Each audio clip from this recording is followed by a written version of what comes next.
नमस्कार, मैं जनता शिवम गौतम।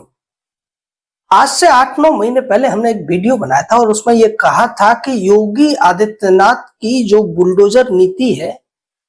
वो पूरे देश में चलती हुई नजर आएगी और इस पर सुप्रीम कोर्ट ने एक तरीके से मुहर लगा दी। हालांकि उस फैसले को बाद में जस्टिस बी.आर. गवई ने यह कहने की कोशिश की थी कि उन्होंने उस फैसले के माध्यम से बुलडोजर को रोक दिया है,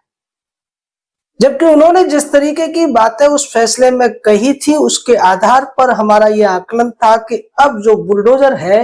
भारत के कोने कोने में चलता हुआ नजर आएगा। ये जो खबर हम आपको देने वाले हैं ये तमिलनाडु से है और इसलिए भी ये बहुत ज्यादा महत्वपूर्ण हो जाती है क्योंकि तमिलनाडु में डीएमके की सरकार है और वहां हाई कोर्ट के फैसले के बाद सड़क पर बने हुए एक चर्च को यानी मदर मैरी के तथाकथित मंदिर को हटाने का आदेश दिया गया है। इस पूरी सुनवाई के दौरान सिंगल जज की जो बेंच थी उसमें थे जस्टिस बी लक्ष्मी नारायणन। ये वही जस्टिस है जिन्होंने जस्टिस स्वामीनाथन के साथ में मद्रास हाई कोर्ट की सुनवाई के दौरान उन फैसलों को स्टे कर दिया था, उन कानूनों को स्टे कर दिया था जो जस्टिस पारदीवाला और आर महादेवन की पीठ द्वारा डीम्ड असेंट के माध्यम से कानून बन गए थे। जस्टिस लक्ष्मी नारायणन ने यह कहा कि तमिलनाडु का जो लोकल बॉडी एक्ट है उसकी धारा 128 के तहत लोकल बॉडी को ये साफ तौर पर निर्देश है कि किसी भी सड़क पर, किसी भी गली पर अगर कोई व्यक्ति अतिक्रमण करता है तो जिस घड़ी या जिस मिनट अधिकारियों को इसकी जानकारी मिलती है उसी समय उनकी जिम्मेदारी बन जाती है कि वो उस स्ट्रक्चर को हटाने का काम करें। इस पूरे मामले में एक और बहुत ज्यादा चौंकाने वाली या फिर कहें कि पॉजिटिव बात है वो ये है कि ये पूरा का पूरा मामला आप समझ लीजिए 1 साल के भीतर निपट गया है। दूसरी तरफ आप उत्तर भारत के उत्तर प्रदेश, मध्य प्रदेश जैसे राज्यों के हाई कोर्ट्स की सिचुएशन देखिए कि वहां अगर कोई शिकायत होती है तो पहले तो वो अधिकारियों में ही घूमती रहती है, फिर कोर्ट में जाके डिसाइड होती है और हाई कोर्ट से डिसाइड होने में तो कई दशक बीत जाते हैं। लेकिन ये जो उदय कुमार की शिकायत थी उन्होंने सितंबर में म्युनिसिपल कॉर्पोरेशन में शिकायत की, उन्होंने इस पर ध्यान नहीं दिया। उसके बाद वो इसी शिकायत के खिलाफ हाई कोर्ट पहुंच गए और हाई कोर्ट ने इस पूरे मामले को जितनी जल्दी निपटाया है उससे एक बात तो पता चलती है कि भारत के 25 हाई कोर्ट्स में से अगर कोई हाई कोर्ट सही तरीके से, त्वरित तरीके से और न्यायपूर्ण फैसले लेता हुआ दिखाई दे रहा है तो उसका नाम है मद्रास हाई कोर्ट।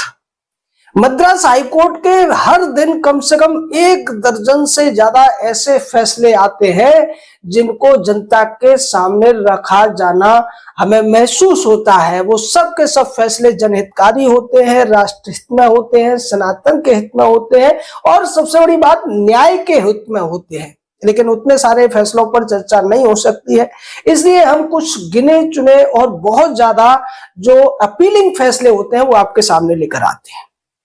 इस फैसले में हुआ क्या था, एक शरत नाम का एक व्यक्ति है जो कन्वर्ट है और उसने एक गली में पहले एक मूर्ति स्थापित की और उसके ऊपर एक छोटा सा चर्च बना दिया जिसे उसने मदर मैरी का मंदिर का नाम दिया। और उस जहां पर ये चर्च या मंदिर बनाया गया उसके सामने एक व्यक्ति की जमीन थी और उसने इसको लेकर शिकायत की। लेकिन इस शिकायत पर म्युनिसिपल कॉर्पोरेशन ने यह कहकर ध्यान नहीं दिया कि अगर हम इसको हटाएंगे तो रिलीजियस जो माहौल है वो खराब हो सकता है, लोग उससे नाराज हो सकते हैं। इस बात को लेकर हाई कोर्ट ने यह कहा कि कोई भी स्ट्रक्चर अगर सड़क पर बना हुआ है, सरकारी जमीन पर बना हुआ है तो फिर उसे हटाने से जो म्युनिसिपल अधिकारी हैं उनको पीछे नहीं हटना चाहिए, क्योंकि सुप्रीम कोर्ट के भी कई सारे ऐसे आदेश हैं और हाई कोर्ट्स के भी आदेश है कि किसी भी सरकारी जमीन पर कोई भी धार्मिक स्ट्रक्चर, चाहे वो मजहबी हो या रिलीजियस हो, उसको रहने देने की इजाजत नहीं दी जा सकती है।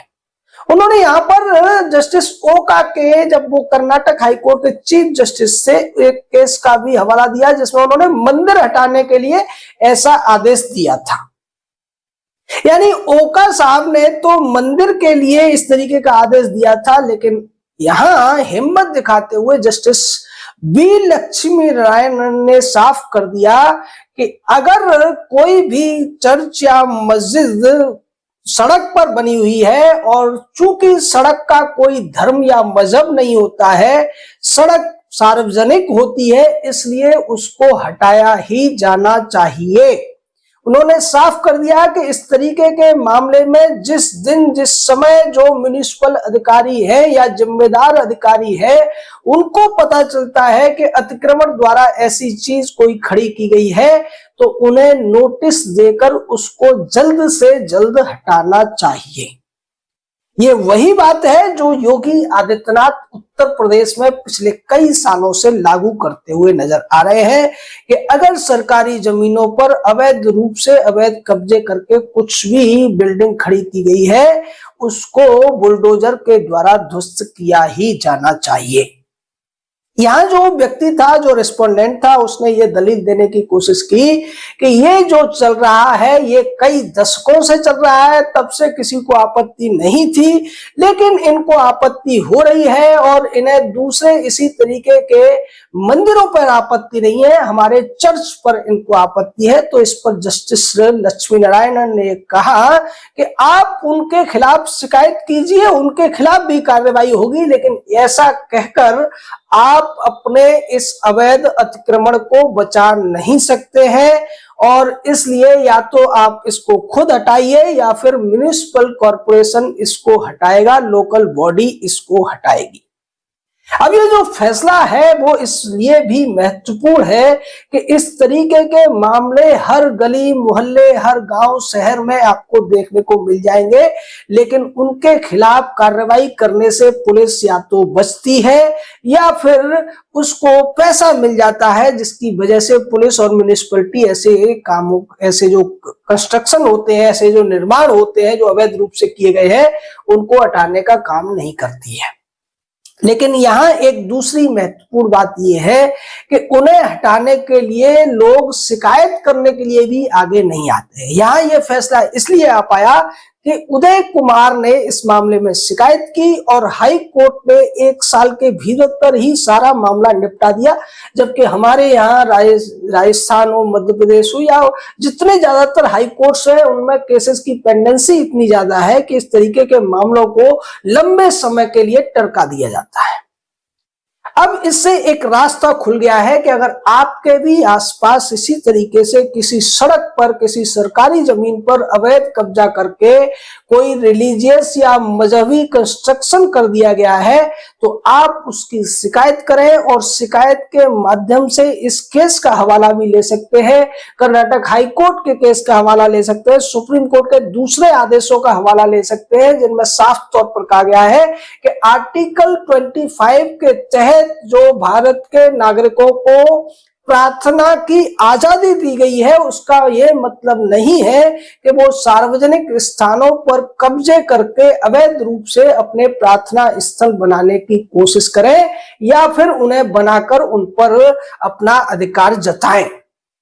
ये सबसे बड़ा मुद्दा है। और दूसरा मुद्दा यह है कि जब तक नागरिक जागरूक नहीं होंगे, ऐसे मामलों की शिकायतें नहीं होंगी, ऐसे मामलों के लिए कार्रवाई करने के लिए जो स्थानीय निकाय है, स्थानीय जो संस्थाएं हैं, उनमें उन पर प्रेशर नहीं डलवाया जाएगा या कोर्ट तक नहीं जाया जाएगा, तो ऐसी चीजों से छुटकारा नहीं पाया जा सकता है। अभी यूजीसी के मामले में भी आपने देखा कि ये मामला जब उलझ गया था, तो चाहे विनीत जिंदल हो या दूसरे जो याचिकाकर्ता थे, वो लोग सुप्रीम कोर्ट पहुंचे, वहां वकीलों ने दलील दी, इसी वजह से उनको न्याय मिल पाया। और एक बहुत बड़ी जो साजिश थी समाज को बांटने की, समाज के विभिन्न वर्गों से आने वाले छात्रों छात्राओं के बीच विभेद पैदा करने की, उसको सुप्रीम कोर्ट ने रोकने का काम किया। तो हमें ऐसे लोगों की भी बहुत जरूरत है जो हिम्मत दिखाकर ऐसी चीजों की गलत जो कुछ भी हो रहा है उसकी शिकायत करें। और एक सच्चे सनातनी की परिभाषा भी यही होती है कि सच्चा सनातनी वही होता है जो सच के साथ खड़ा रहता है, गलत का विरोध करता है और सच्चाई के पक्ष में हमेशा लड़ने के लिए तैयार रहता है, बुराई के विरोध में हमेशा लड़ने के लिए तैयार रहता है, तभी तो वो सनातनी बनता है। इसलिए आप सच्चे सनातनी बनिए।